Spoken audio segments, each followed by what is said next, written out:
Okay.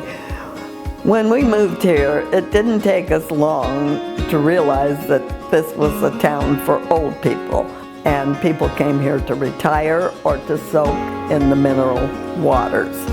So the young people, as we got to know one another, that's how we kind of gravitated to this Pied Piper group, because the oldest woman in the group was Ruth Hayden, who at the time must have been, I can't remember, she was quite old, but she was and she was a lovely, lovely person, and she stayed in it until she couldn't anymore. But after that, they didn't allow anybody over 40 in that group. So, I mean, if you grew into 40, but you had to be before 40 before. But most of them were all young people with young children, you know.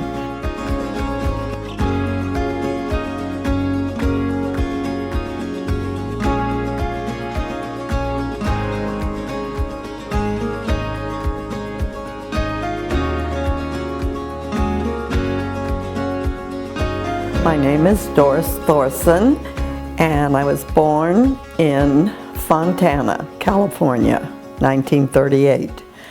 And I was married in 1957, and my husband and I left Fontana in 1960. He got a job as an electrician out here in the desert. He had been working at Kaiser's, and when he was at Kaiser's, the 2 years that we were there, he was on strike twice and laid off once, and finally we decided we had to make a move.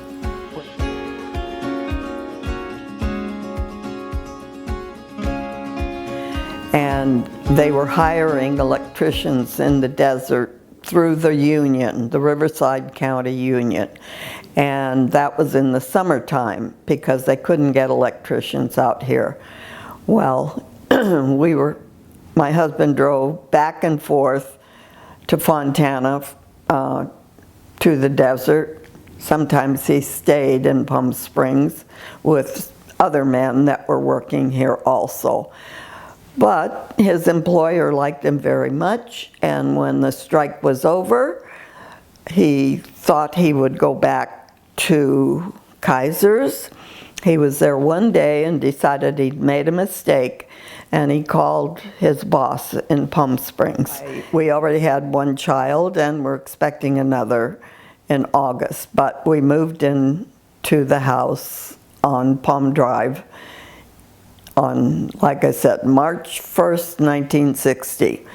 We had come down here to check Palm Springs in the area out because we thought we'd like to go to Palm Springs because that's where he was working, but even back in the day we could not afford to live in Palm Springs.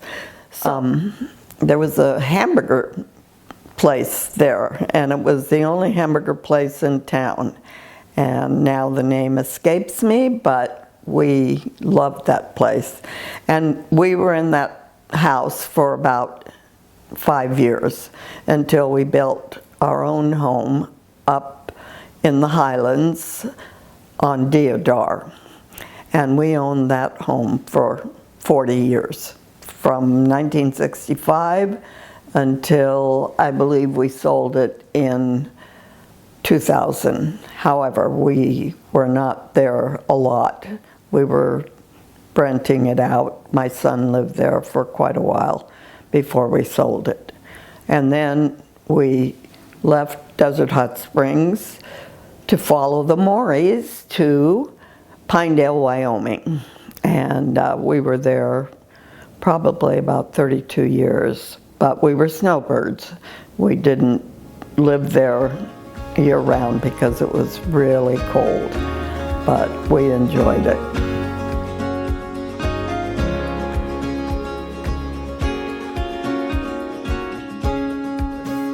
Right away, the first person I met was Shirley Holt, who I met at church. And Shirley was a big talker, and she came up to me immediately and saw that I was new and introduced herself and told me that her husband was the fire captain.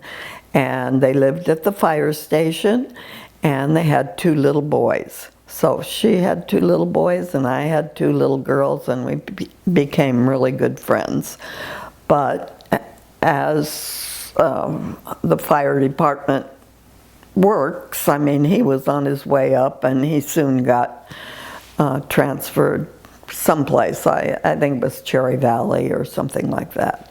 So even though, and we stayed friends all these years. When we came here in 1960, there wasn't much. It was a small town. I think you'd have to go back into the records to see how many people were here, but not too many more than 2,000. And where I came from in Fontana, that too had been a very small town. And we had watched Fontana grow and incorporate, and it was messy. So when they started talking incorporation in Desert Hot Springs, we were against it because we had seen too much, too much when we were in Fontana.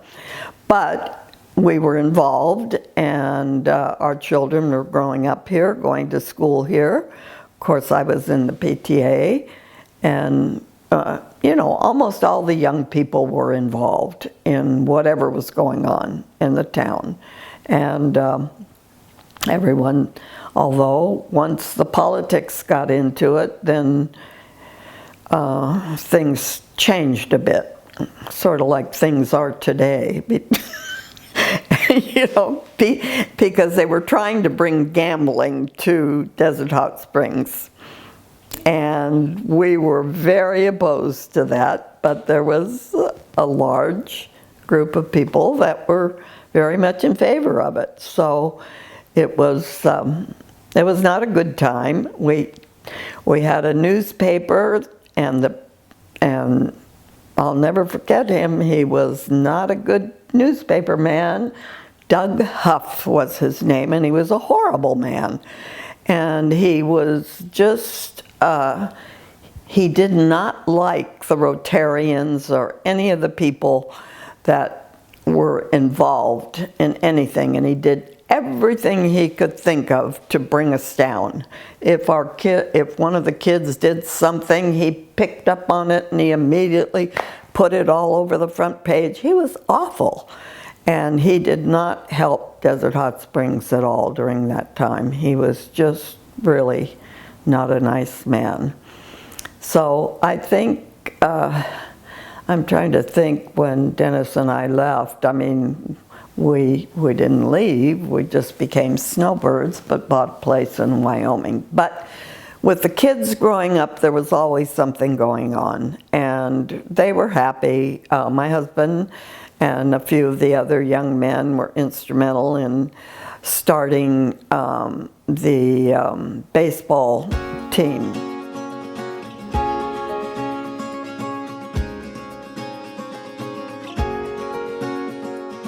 My husband and I came here looking, and as I told you before, we were looking for a place in Palm Springs but couldn't find it. So we found one on Palm Drive, which was, when we came here in first part of February, it was beautiful. The sun was shining, 60 or 70, it was 70 degrees, and I said, oh, well, I think we can live here.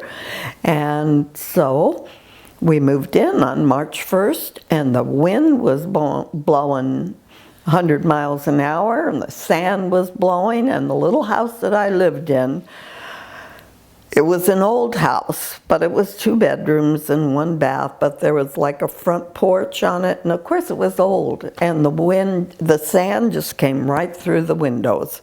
And so I like to tell everyone, I used to give my kids a little dish or a bucket, and they'd play in the sand in the front porch. And it was horrible. I mean, it was awful. And but we lived there for 5 years, and we got it through. But I knew I never wanted to live in the sand belt again, so we moved up on the hill on Deodore in the Highlands. And like I say, we had that house. The house is still there, but it doesn't look anything like it did when we lived there. So.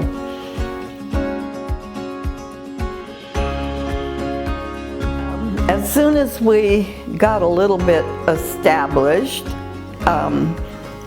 my husband first got involved with the fire department, and he was okay with that, being a volunteer, but it wasn't, the people weren't exactly the kind of people he liked to be with, hunters and fishermen and stuff. And when he met Jack Morey, it was, you know, a friendship made in heaven, because the two of them got along really well, and Jack helped him a lot. He was his mentor, more to, you know, helped him get jobs that he wouldn't have been able to get.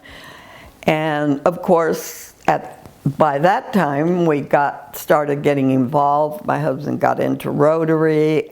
I joined the Pied Pipers, which was very active at the time. It was a group of about 35 women, I believe, 25 or 35, I can't be sure, but they had started out through a church, and it was by invitation only to belong to this group.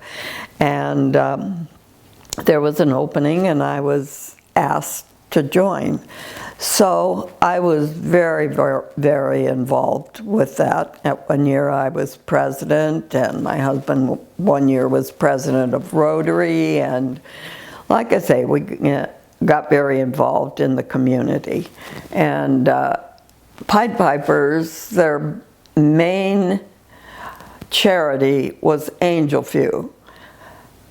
And at that time, Angel View was not like it is today. It was definitely needed lots of help. There was not a lot of welfare at that time to help some of the children that were there, or to get some of the equipment and things that we needed, or they needed. And so most of the big charitable parties that we had were geared towards Angel View. And we had one big party, which was the Pied Pipers Luau. And we did that for years and years, and it kind of moved from one place to another, but it was always a big occasion. And the firemen had the firemen's ball, and the Rotarians had their big party and demotion and things like that. So there were a lot of things to look forward to. You know, then the Canada Day started, and that was a big thing. And 1 year they wanted to build I don't know if they still have it now, it was Boys and Girls Club here. And Jack Morey and Dennis and some other contractors were all responsible in putting that all together. And we did have one big fundraising for the Boys and Girls Club, which I put on, which was a international festival day. I took the presidents of all the different little clubs in Desert Hot Springs and put them together, which was no easy job. And Dennis and I had been to Europe, and we had gone to this international festival, and I said, why can't we do that? We'll just get all the clubs together, and we will give them each a country or whatever they would like, and serve that kind of food, you know. So we did, and it was a lot of work, but it turned out really nice, and we made pretty good money in that day for the Boys and Girls Club.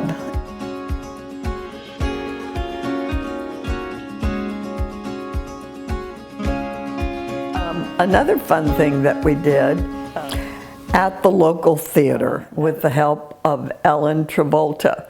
who was John Travolta's sister. And she and her husband had moved here from New York, and I think she had done voiceovers and that sort of thing, and her husband had been a famous photographer. But he was a wannabe cowboy, and his mother had this big property out at 20th Avenue, and she gave it to her son, and so they were trying to raise alfalfa, which always got blown over by the sand, but it never worked. But Ellen was great. She helped us with our luau. She helped us put on shows. She was a choreographer, and she did something wonderful for the school. And our children were in kindergarten, kindergarten or first grade, and she put on this wonderful show with her brother, John Travolta. And so that had to have been in probably, maybe 1970, because Vince would have been 5 years old. And she used the children, and it was kind of a takeoff on Welcome Back, Kotter. And her brother, John, performed, and he was in the class, and it was just a wonderful, wonderful, fun time. I was John Travolta's dresser. I had to help him with his clothes. And he wore this beautiful gold suit. And it split open in one of the shows. And I had to sew it up before he could, after he got back when he was changing it. It was fun. But John was just a kid. He was probably 19 years old, and he had the most beautiful blue eyes you've ever seen, and kind of long. He was Italian, naturally, but his skin was very, very fair. You could tell that he'd never lived in the desert because his skin, and he was just charming. He loved the children, and he played with them. He was just great. I've never forgotten him.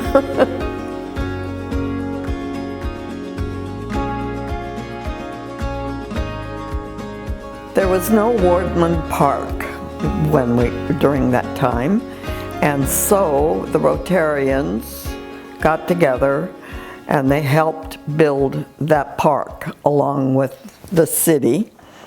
And there was no Little League for the children, and so my husband and another gentleman, Chuck Hayden, he owned Hayden's restaurant here in town. They were instrumental in getting it going. And it had to have been, in the early 70s. And so Wardman Park became a really nice park, and all the men worked really hard most of Rotarians at that time were in construction, and so they all did something. Dennis was an electrician, Jack Morey was a concrete man, and then there was two or three. Gene Gillette, he had big equipment with big machinery, and I could tell you a funny story about that. Gene Gillette had a big crane, I think, of some sort, and the Rotarians were notorious for having these demotions every year of their president. And Rotarians came from all over this area to see our demotions because they were always spectacular.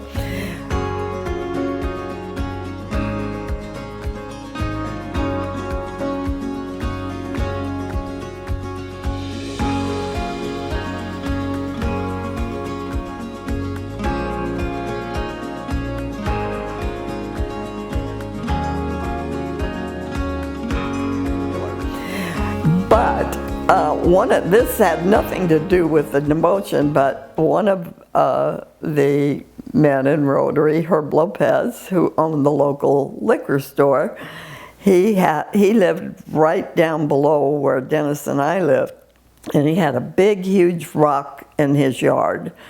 And so, as a prank, they took his rock away.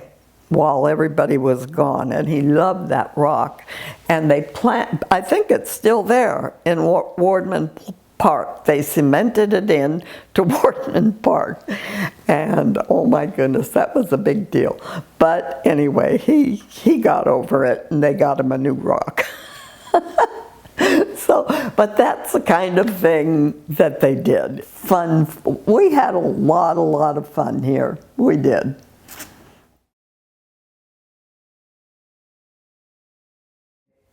One of the things I think that brought us to the point where we wanted to leave was Jack Morey and Dennis and this Herb Lopez and 2 other men were on the water board, and they were trying to bring sewers in, and the sewers were overflowing. I mean, the cesspools all over this area of town. People were, it was dangerous, you know, and they got a grant and everything, but of course there was a guy that was, half the town was against it. And so all these men who had donated all their time and worked hard were brought down by this little Mr. Tinkerbell or whatever his name was, and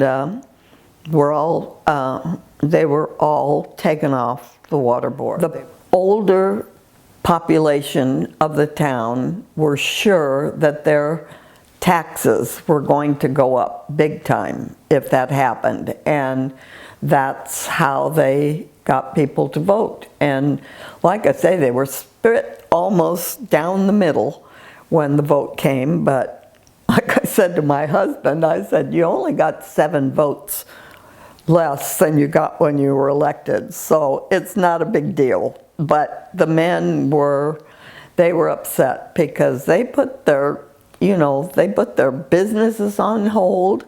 They worked really hard to get that through. And after that, we just, I mean, because they said we were all the contractors were crooks, and that's why they were trying to put the sewers in. And there was no way they could stop the sewers. The grant had already been granted. It was all set in motion. There was nothing they could do. But when he got on the board and he saw what was going on and why they did it, he apologized to the men. He apologized to Dennis. I don't know about Jack. Not the fact that it was dangerous to have all these cesspools overflowing, especially when you're advertising water in a town like this. So after they were recalled, well, we just kind of got out of everything going on in the town. We just decided, well, we'd done our share and nobody appreciated it, so we weren't going to do any more. We dropped out of Rotary and we bought a place in Wyoming. Jack had bought a place in Wyoming. Driving through town, that there are a lot of really nice businesses and a lot of people, I'm sure, are making their living here and enjoying it. But it still is considered, when I say to somebody where I live in Palm Desert that I came from Desert Hot Springs, they will say the armpit of the Coachella Valley, still. So, because we were always in turmoil. Desert Hot Springs was always in turmoil. And maybe that's what some of these people remember. I don't know, but I haven't really been in touch with anyone but Jill and a few other people that I knew way back when. Most of them from my generation are gone.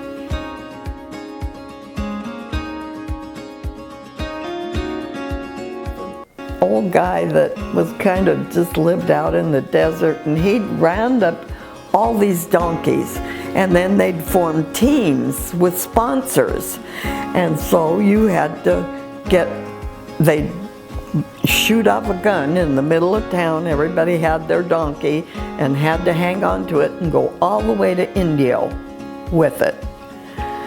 Well, we'd only been here we'd been here 3 or 4 years, and they talked Dennis into doing it, and he was out he was out running, trying to get his body in shape for this big run. And of course he sprained his ankle before the race ever started, but by God, he was going to do that race. Somebody was sponsoring him. I can't remember who it was. Anyway, he started. He got the meanest jackass that was out there. That's what they called them, jacks, right? I don't know. I guess that's what they call those wild burros or wild donkeys. That burro dragged him all the way to Indio. I think he finished last, but by God, really good years here, and we made lifelong friends, and